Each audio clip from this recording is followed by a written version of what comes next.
Jalakäijatele on teede ületamiseks loodud mitmeid erinevaid võimalusi. Me kõik teame ülekäiguradasid, mis on siis kas reguleeritud ehk fooriga või reguleerimata, kuid on tekkinud ka ülekäigukohad.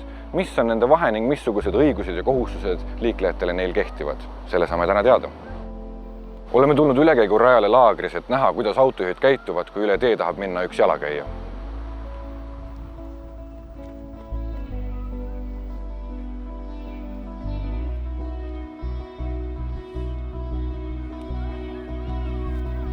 Nüüd vaatame, kas ülekäigu kohal käitutakse kuidagi teisiti.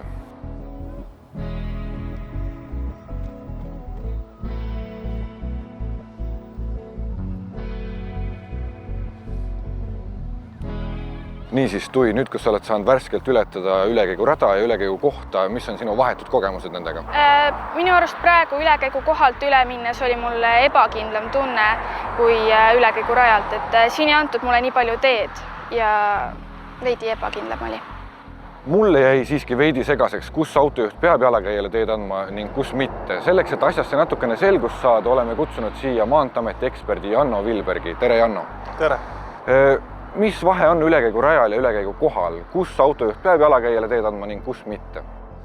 Reguleerimata ülekäigurada on tähistatud vastavate liiklusmärkidega ehk siis sinise taustaga ja jalakäija kujutisega märkidega ja märgistatud on teele ka risti üle tee valged klotsid ehk siis zebra, mis tähistab siis ületuse kohta. Aga tee ületuskohal märgistust ega märke ei ole. Ja teeande kohustus on juhil reguleerimata ülekäigurajal, ehk siis seal peab sõidukijuht jalakäijal teed ületades teed andma. Aga teeületuskohal seda kohustust ei ole. Mida näitab meile näiteks 2019. aasta statistika? Kui suur osa liiklusõnnetustest juhtub just ülekäigurajal või ülekäigu kohal? 2019. aasta statistikat vaadates, siis kui üldse jalakäija õnnetusi oli kuskil 300 ja natukene üle, siis ülekäiguradadel ja ületuskohtadel toimusid nendest umbes pooled ja enamasti siiski ülekäiguradadel, reguleerimata ülekäiguradadel. Miks just siis ülekäigurada on ohtlikum kui ülekäigu koht?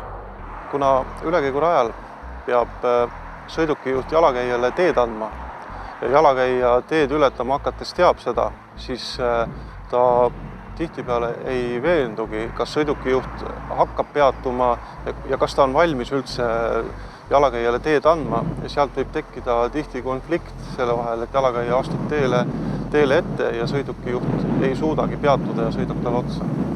Teeületuskohas on nüüd teistmoodi, et jalakäija peab teadma, et talle teed ei anta ja ta peab veenduma, et ta läheb üle tee siis, kui sõidukit ei tule. Selleks, et saada aimu politsei vaatenurgast, oleme kutsunud siia politsei välijuhi Villu Kütneri. Tere, Villu! Tere! Kuidas mina jalakäijana käituma peaksin? Ma võin ju teada, et mul on eesõigus, aga sellest pole suurt tolku, kui minust üle sõidetakse. Jaa, et alati teadmine, et eesõigus ei pruugi sind aidata, et liiklusest tuleb olla tähelepanelik. Kui läheneda näiteks reguleeritud ülekäigurajale, siis kindlasti vaadata mõlemale poole ja veenduda, et autojuht on sind märganud ja kui sa märkad, et autojuht võtab hoo maha, on valmis peatuma, siis alles minna üle tee. Ja vastukaaluks, kuidas autojuhid käituma peaksid, kas kramplikult liiklusseadusest kinni hoidma või on ka viisakusel mingit ruumi?